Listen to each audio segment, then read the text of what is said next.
ఆంధ్రప్రదేశ్ రాష్ట్రంలో అన్నదాతలు మహిళల సమస్యలపై వైఎస్ఆర్సీపీ కాంగ్రెస్ పార్టీ అధినేత వైఎస్ జగన్మోహన్ రెడ్డి ఎక్కుపెట్టిన దీక్షాస్త్రానికి విశేష స్పందన లభిస్తోంది. పశ్చిమ గోదావరి జిల్లా తణుకు కేంద్రంగా వైఎస్ జగన్ చేపట్టిన రైతు దీక్ష రెండో రోజుకు చేరింది. ఈ దీక్షలో వైఎస్ జగన్ కొత్త పంథాను అనుసరించారు.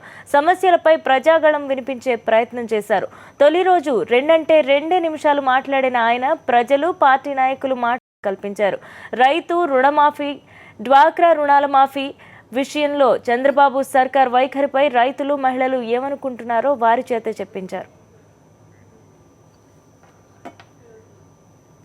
అటు ఏపీ ముఖ్యమంత్రి చంద్రబాబు చేతిలో రాష్ట్ర వ్యాప్తంగా మోసపోయిన రైతులు, డ్వాక్రా మహిళలకు అండగా నిలవడానికే దీక్ష చేపట్టానని వైఎస్ఆర్ కాంగ్రెస్ పార్టీ అధినేత వైఎస్ జగన్మోహన్ రెడ్డి ఉద్ఘాటించారు. ప్రభుత్వం మెడలు వంచేందుకు వైఎస్ఆర్సీపీ చేస్తున్న పోరాటానికి తామంతా మద్దతుగా ఉన్నామని వేలాది మంది ప్రజలు ప్రతిజ్ఞ చేశారు. ఎన్నికల వేళ ప్రజలకిచ్చిన హామీలను నెరవేర్చని తెలుగుదేశం ప్రభుత్వం ఎన్నికలయ్యాక ప్రమాణ స్వీకారం చేసిన సమయంలో ఇచ్చిన 5 సంతకాల హామీలను సైతం పక్కన పెట్టేస్తుంది.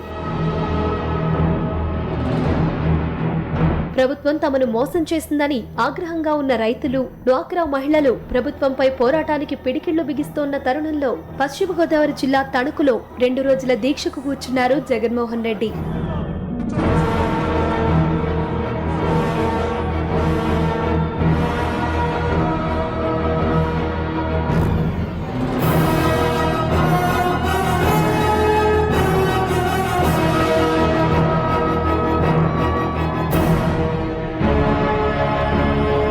శనివారం మొదటి రోజు దీక్షకు ఆంధ్రప్రదేశ్లోని 13 జిల్లాల నుంచి పెద్ద సంఖ్యలో మహిళలు, రైతులు తరలివచ్చారు.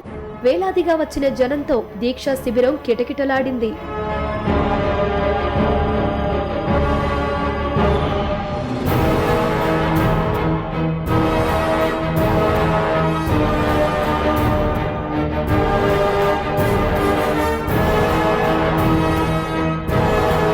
దీక్షారంభాన్ని పురస్కరించుకొని జగన్మోహన్ రెడ్డి 2 నిమిషాలు మాట్లాడారు.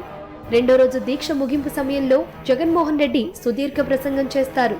దూరాభారాలను, ఎండలను లెక్క చేయకుండా ఎంత కష్టమైనా దీక్షా శిబిరానికి తరలివచ్చిన ప్రతి ఒక్కరికి జగన్మోహన్ రెడ్డి కృతజ్ఞతలు తెలిపారు.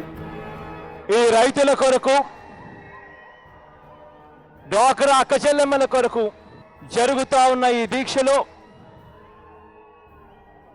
సంఘీభావం తెలిపేందుకు వచ్చిన ప్రతి అక్క, ప్రతి చెల్లెమ్మకు, ప్రతి అవ్వ, ప్రతి తాతకు, ప్రతి సోదరుడికి, ప్రతి స్నేహితుడికి మీ ఆప్యాయతలకు చేతులు జోడించి శిరస్సు వంచి పేరు పేరున హృదయపూర్వకంగా కృతజ్ఞతలు తెలుపుకుంటున్నాను. అంతకు ముందు హైదరాబాద్ నుంచి రాజమండ్రి చేరుకున్న జగన్మోహన్ రెడ్డికి ఘనస్వాగతం లభించింది. రాజమండ్రి నుండి రోడ్డు మార్గంలో తణుకు బయలుదేరారు. జగన్మోహన్ రెడ్డి దీక్షా శిబిరాన్ని చేరుకోగానే ఆయన్ని కలవడానికి, కలిసి తమ గోడు చెప్పుకోవడానికి జనం భారీ సంఖ్యలో పోటీ పడ్డారు. మహిళలు, విద్యార్థినులు ఎక్కువ సంఖ్యలో తరలివచ్చారు.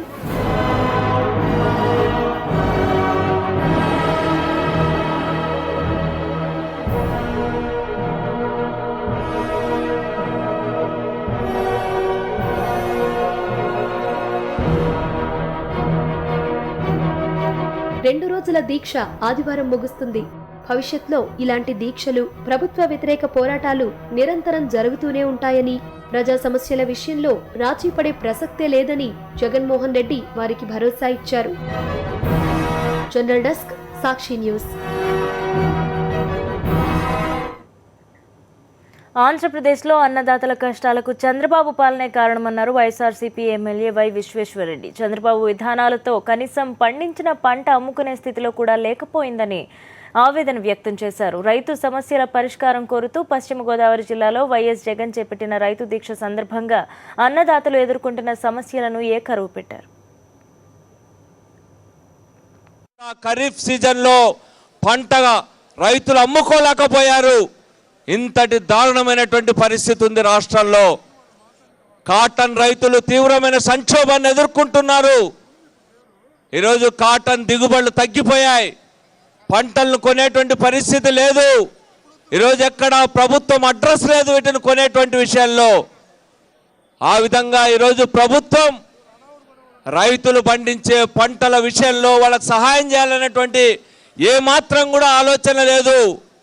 ఈసారి మొత్తం బ్యాంకు రుణాలే రైతులు కోల్పోవడం జరిగింది.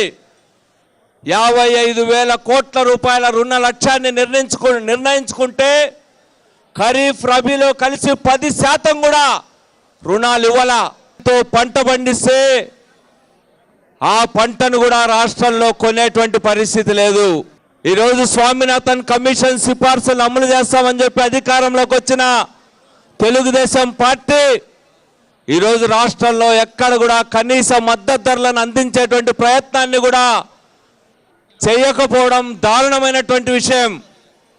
ఒక రకంగా వ్యవసాయాన్ని అంతా కూడా పక్కకు పెట్టేసింది ప్రభుత్వం.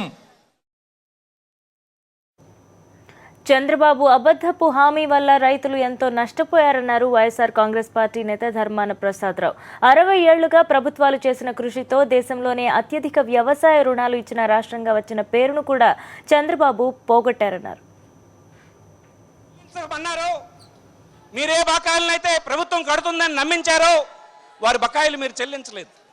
చెల్లించకపోవడం వలన బ్యాంకుల్లో రైతుల పేరున ఖాతాలు మిగిలిపోయినాయి. మళ్ళీ రుణం తీసుకోవడానికి అవకాశం రైతుకు రాలేదు. ఈవేళ ఆ రైతులందరూ రుణం తీసుకోలేకపోయినారు.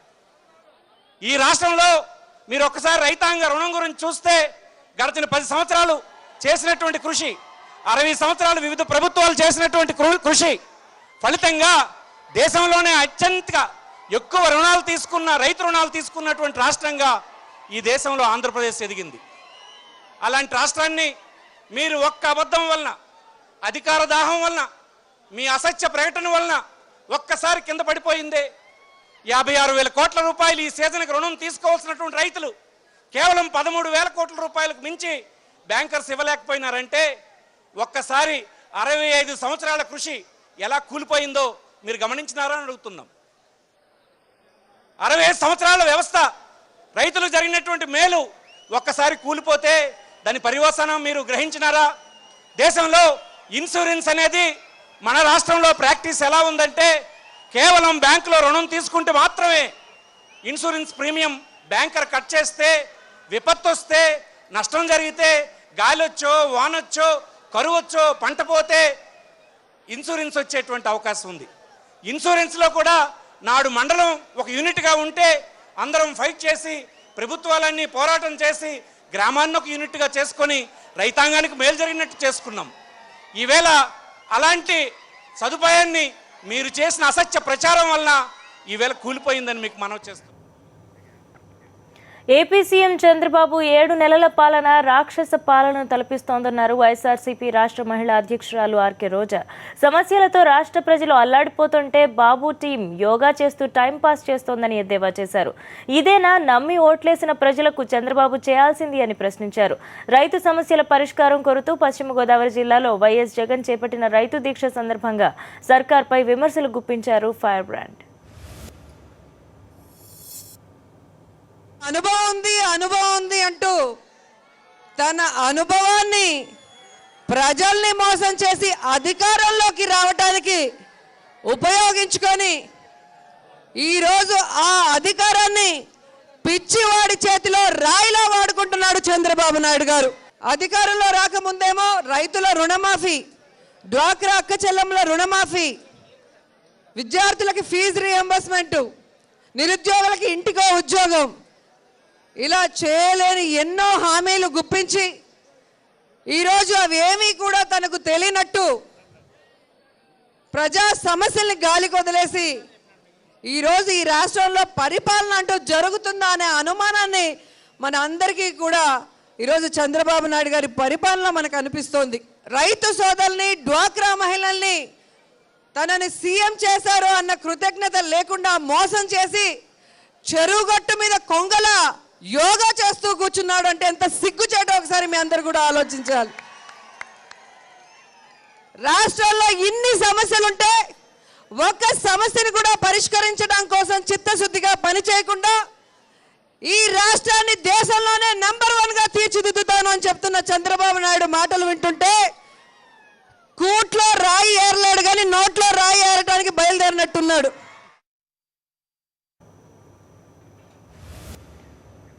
ఇచ్చిన హామీలను నెరవేర్చాలంటూ ప్రభుత్వంపై పోరాటానికి దిగిన వైఎస్ జగన్ కు మద్దతుగా నిలిచారు మహిళలు. తణుకులో ఆయన చేపట్టిన రైతు దీక్షకు వేలాదిగా తరలివచ్చిన డ్వాక్రా మహిళలు ప్రభుత్వం తమను నమ్మించి మోసం చేసిందన్నారు. కానీ పొదుపులో డబ్బులన్నీ వడ్డీ కింద కట్టేసుకుంటున్నారు.